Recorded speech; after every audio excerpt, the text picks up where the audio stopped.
O que você sabe sobre a Coreia do Sul?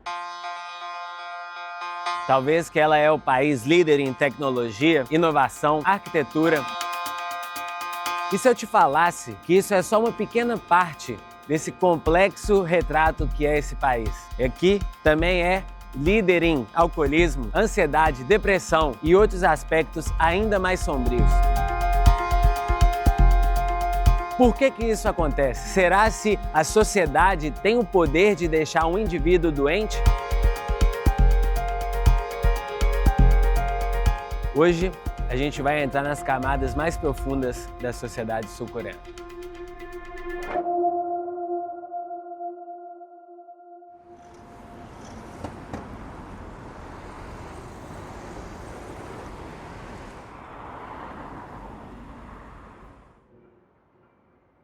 Você com certeza sabe que a Coreia do Sul é um dos países mais modernos do mundo.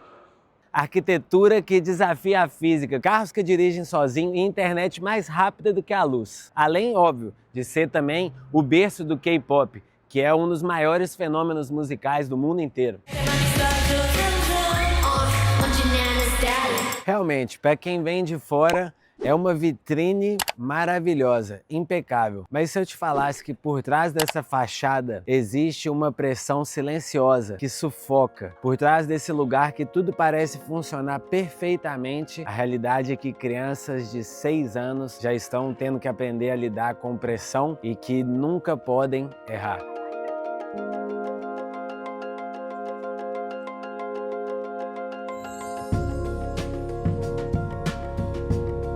E o que dizer, por exemplo, dos adolescentes que disputam o vestibular aqui como se fosse uma verdadeira guerra? Ou então, dos idosos que ajudaram na reconstrução do milagre coreano, mas que hoje, por necessidade, têm que trabalhar até a morte.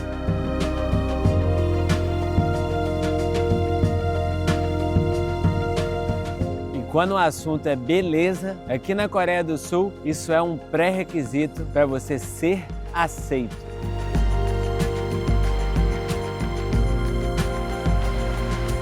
Eu tô aqui e eu garanto, a Coreia venceu a pobreza. O preço disso, criou-se uma pressão social tão extrema, as pessoas, os coreanos, se eles não tiverem sucesso, é melhor simplesmente desaparecer do que ser só mais um.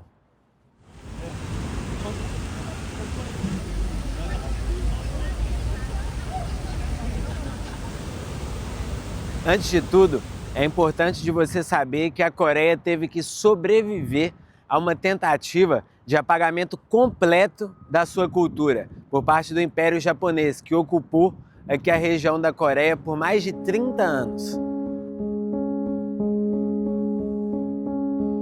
Durante esse período, a Coreia perdeu a sua liberdade. Sua língua foi proibida nas escolas, seus nomes foram mudados à força, coreanos eram enviados como trabalhadores escravizados. Foi uma tentativa sistemática de apagar uma identidade inteira. E quando a ocupação terminou, veio outra tragédia. Em 1950, uma guerra civil entre Norte e Sul, que matou mais de 3 milhões de pessoas, cerca de 15% da população do país. A Coreia do Sul, devastada e faminta, estava entre os países mais pobres do planeta, sem recursos, sem indústria, sem apoio real. A única saída foi apostar tudo em si mesmo. Foi aí que nasceu o milagre do Ryuan, uma transformação econômica tão rápida e intensa que parecia impossível. Em poucas décadas, a Coreia passou de miséria absoluta para potência industrial e tecnológica. E o segredo?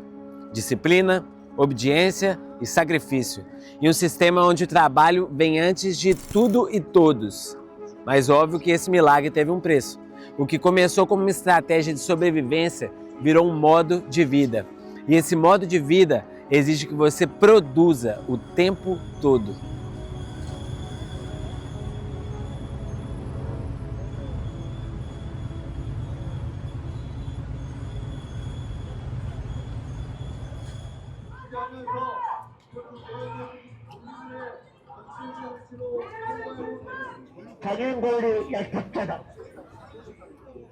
Eu estou exatamente agora na frente do ponto mais turístico discutivelmente de todo o país, a quantidade de polícia que tem aqui, ó, simplesmente porque a população tá louca aqui querendo o impeachment do manda-chuva.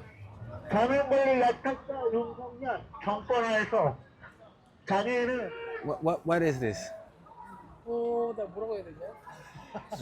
Okay, thank you.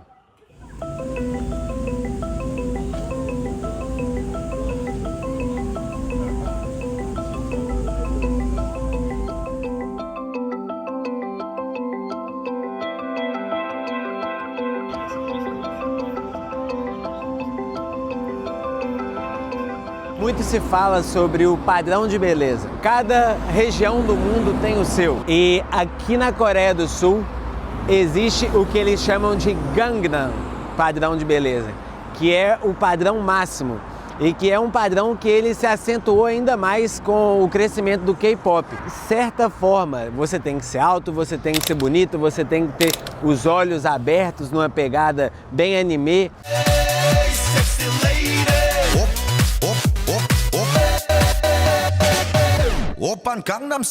Então todo mundo quer parecer uma certa figura, um certo padrão.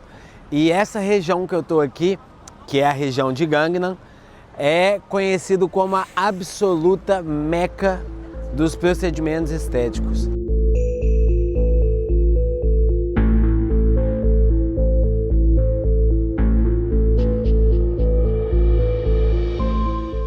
Olha isso daqui, olha isso daqui, olha isso daqui.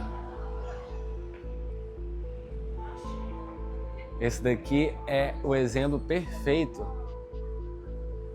de como que as mulheres querem parecer, entendeu? Essa é uma das cirurgias mais invasivas que tem, que basicamente é uma cirurgia que arranca um pedaço aqui do seu maxilar para você ficar com essa cara bem pontuda e ficar com os olhos também abertão. Então é basicamente mudar a sua cara completamente. Para vocês verem o tanto que a situação é fora de controle, tá? Eu não vou me mexer, eu vou só focar o celular em diferentes lugares aqui para vocês verem a quantidade de clínica escrita em inglês. Isso sem contar as que estão escritas em coreano que eu nem sei, tá? Vamos lá. Aqui ó, na minha frente, Xi. Ali, Standard of Beauty. No ponto de ônibus, propaganda de beleza. Do outro lado da rua, também beleza, Gangnam Chocho Clinic. E aí ali do outro lado também você tem o que? Filler, né? Que é preenchimento basicamente.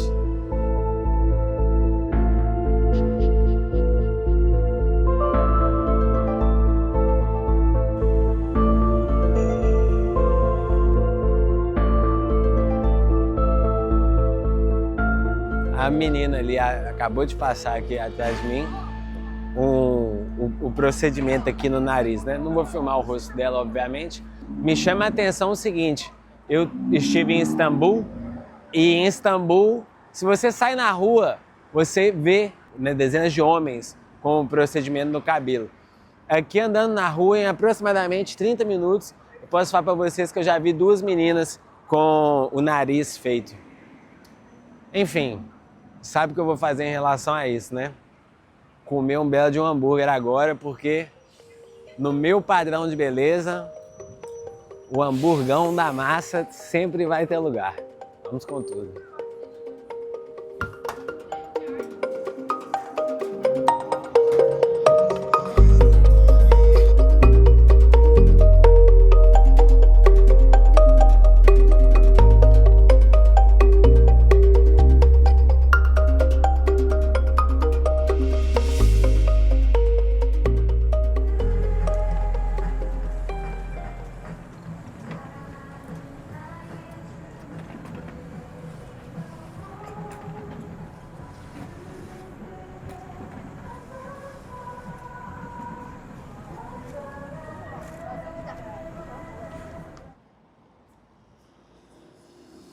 E além de tudo isso, chutem qual que é o país com a menor taxa de natalidade do mundo? Sim, meus amigos, Coreia do Sul.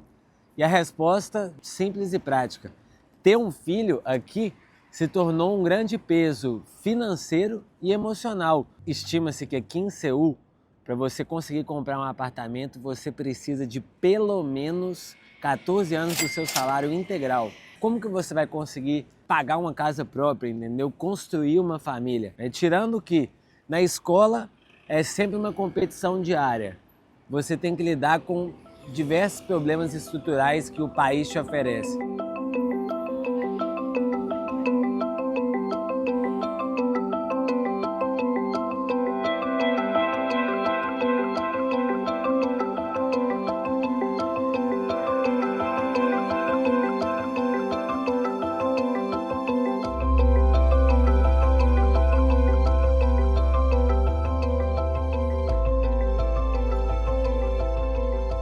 Quase 9 horas da noite aqui em Seul e as luzes dos escritórios continuam acesas normalmente. Trabalhar na Coreia do Sul não é uma questão de ganhar a vida, é mais uma questão de abrir mão dela. A cultura corporativa aqui se baseia em 3 pilares: obediência inquestionável, hierarquia rígida e disponibilidade total. Em outras palavras, se deu 9 horas da noite e o seu chefe ainda está no trabalho, esquece ir embora do escritório. Se você está com saudade do seu cachorro, se tem alguém doente em casa, mas o seu chefe continua lá, o problema é seu. E não para aí não. E quando eu falo que a vida corporativa na Coreia é única, algumas corporações como a Samsung e a Hyundai possuem estruturas próprias de transporte, hospitais, cantinas e dormitórios. Ou seja, os funcionários vivem em apartamentos da empresa, comem com colegas da empresa e tratam-se em clínicas da empresa. Muitos sequer conhecem seus vizinhos, por exemplo. Seus únicos vínculos sociais estão no ambiente de trabalho. E mesmo assim, baseado em hierarquia, não em amizade. Imagina só qual é o impacto mental disso tudo. Quando seu trabalho também é sua casa, seu convívio e seu sentido de valor, errar ou não cumprir as expectativas vira um risco existencial. E é aí que entra o álcool, não como lazer, mas como anestesia. O soju não é só uma bebida, é o único momento em que se pode falar mais, onde se pode chorar, rir, desabafar, porque sóbrio, ninguém pode mostrar fragilidade. E é aí que o álcool torna-se, de certa forma, uma terapia coletiva. Quando a sua vida inteira gira em torno de uma empresa, sobe espaço para quê? Casar? Ter filho? Para muitos coreanos, essa ideia tornou-se impossível e muitas vezes até mesmo indesejável. Aqui na Coreia, beber com o pessoal do trabalho, os famosos hosik, os jantares onde o pessoal chapa o globo, fazem parte de todo o ritual da vida corporativa. Se o seu chefe te chamou para tomar uma e você falar não, pode sim ser encarado como um super desrespeito. Nossa, que pesadelo, mano. Imagina só, você tá cansadão, morto, querendo ir para casa, você tem que ir e tomar. Porque aqui, quem toma mais tem mais moral com o chefe. E se você, por exemplo, estiver cansado e o seu chefe propôs um brinde para você tomar um shot de soju, que é o álcool aqui, não vai sair bom para você não.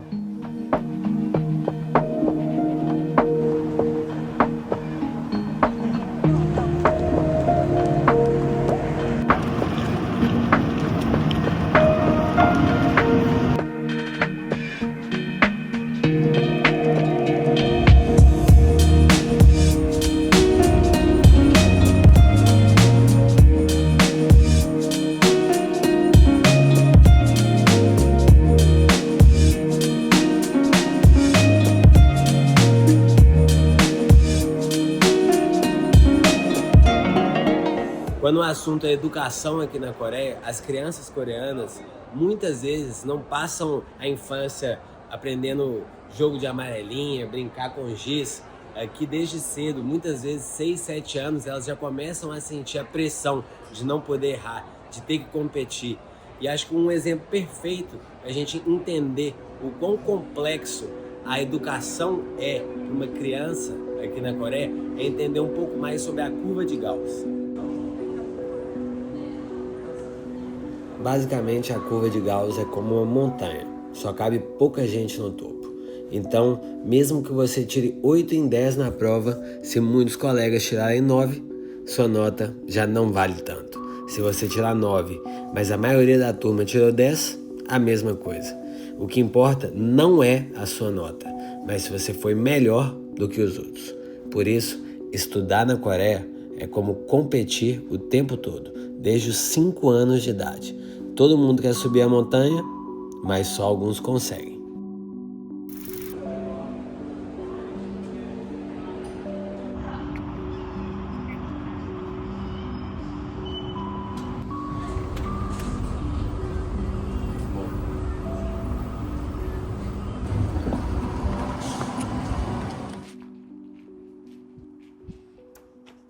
Se você quiser um retrato fiel de como que a vida dos invisíveis aqui da Coreia do Sul pode ser triste e difícil, atrás de mim a gente tem o bairro mais caro, o metro quadrado mais caro de todo Seul.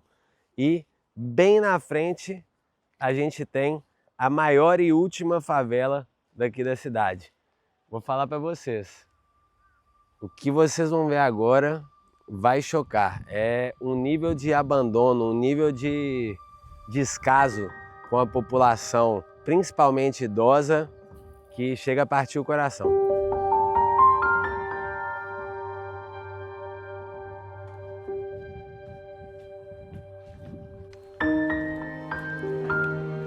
Hello.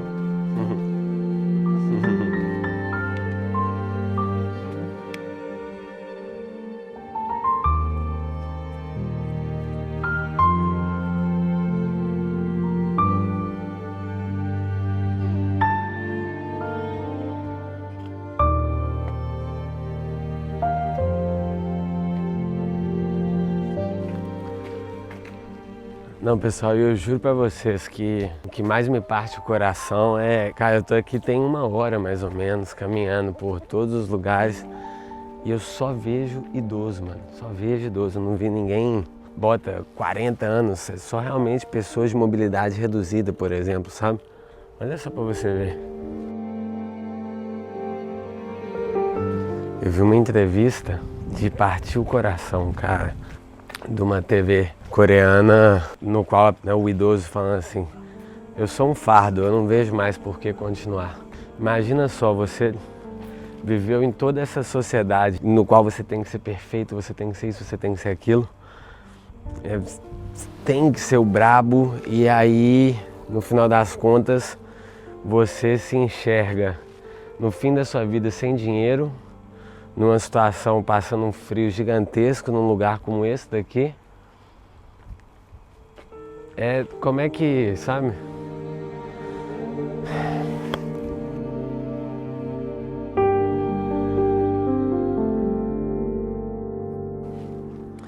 E o assentamento aqui de Gurion, ele existe porque em 1980, quando a prefeitura de Seul começou a construção das obras para a Olimpíada, eles tinham que colocar, digamos, a população mais vulnerável em algum lugar. De certa forma, essa população vulnerável veio parar aqui. E uma das coisas chocantes que eu estava pesquisando e aprendendo sobre essa região é isso daqui, ó. Isso daqui que a gente consegue ver, basicamente, são as placas que a própria prefeitura colocou de despejo. Então, muitas vezes idosos, pessoas que moram aqui na região, algumas pessoas simplesmente vão e não voltam. E aí a prefeitura, como já é dos planos da prefeitura, desaparecer com isso. A ideia é construindo cada vez mais o distrito de Gangnam, aumentando. Eu juro para vocês, eu acho difícil que daqui a 5 anos imaginar que isso vai existir. Ainda mais da forma como está. Olha só, você vê várias das casas que estão aqui, tem essa ordem de despejo. Muito provavelmente de idosos que ou talvez se mataram, ou talvez se foram para algum outro lugar e não estão mais aqui. Então, pouquinho a pouquinho, a ideia da prefeitura é fazer com que esse lugar pare de existir.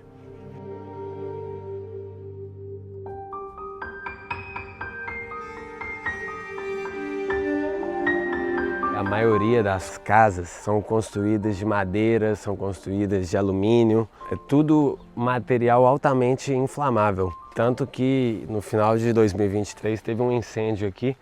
Antigamente viviam cerca de 1000 pessoas, mas com esse incêndio, né, mais de 60% das casas foram destruídas. Uma porcentagem, uma parcela grande das pessoas que moravam aqui, né, acabaram ficando sem lugar para ir.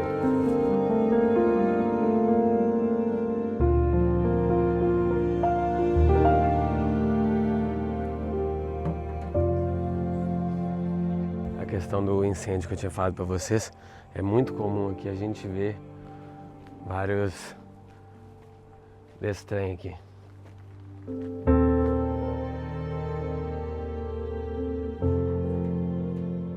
Acho que isso daqui é uma espécie de tipo argila, carvão, que eles usam para se esquentar durante o inverno. Dá para ver que eles estão estocando. Eu vi uma senhorinha pegando com a mão assim e colocando no fogo. Acho que realmente é a forma deles se aquecerem aqui durante o inverno, que é dureza demais. Aqui, ó. Tem até um...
Se tem um lugar que retrata bem a crise mental que vive a Coreia do Sul, esse lugar é a Ponte Mapo. Exatamente essa ponte que eu estou agora e que tem o apelido de Ponte do Suicídio, onde centenas de coreanos já vieram tirar a sua própria vida. Para vocês terem uma ideia, o problema é tão grande que um dos mecanismos que a prefeitura criou para tentar diminuir esse tipo de ocorrência são esses cilindros aqui que giram na direção contrária caso a pessoa tente escalar.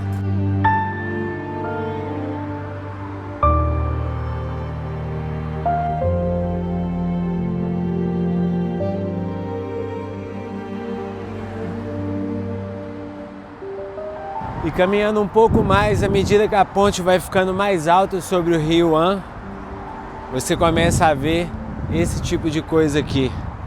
Espelho, para que a pessoa possa se ver e dar uma última olhada e refletir um pouquinho sobre as ações que ela está pensando em tomar.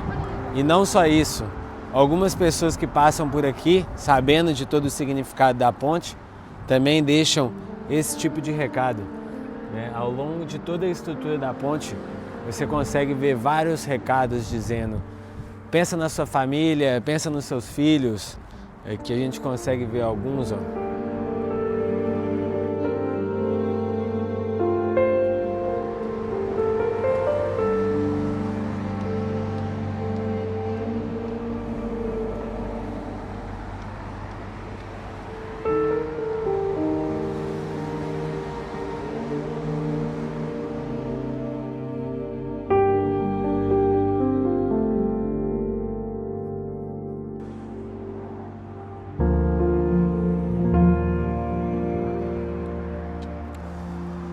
E como último recurso, a prefeitura colocou esses telefones aqui, na beirada da ponte, para que a sua próxima decisão não seja a sua última decisão.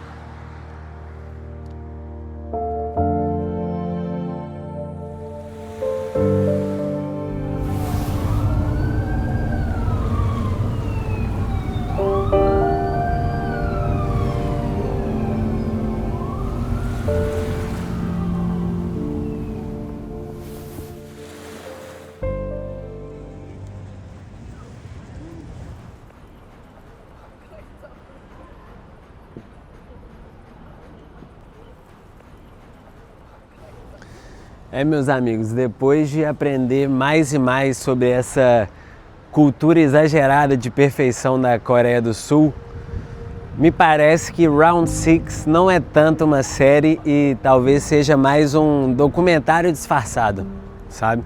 Onde pessoas que não conseguiram chegar a esse padrão de perfeição, que estão endividadas, os invisíveis da sociedade, preferem arriscar a própria vida para conseguir sair do abismo em jogos infantis, para conseguir algum dinheiro, algum oxigênio, algum respiro. Para mim, o mais louco é que a Coreia do Sul, de certa forma, venceu o impossível, ou seja, a pobreza extrema e a fome, mas algo se perdeu no meio do caminho.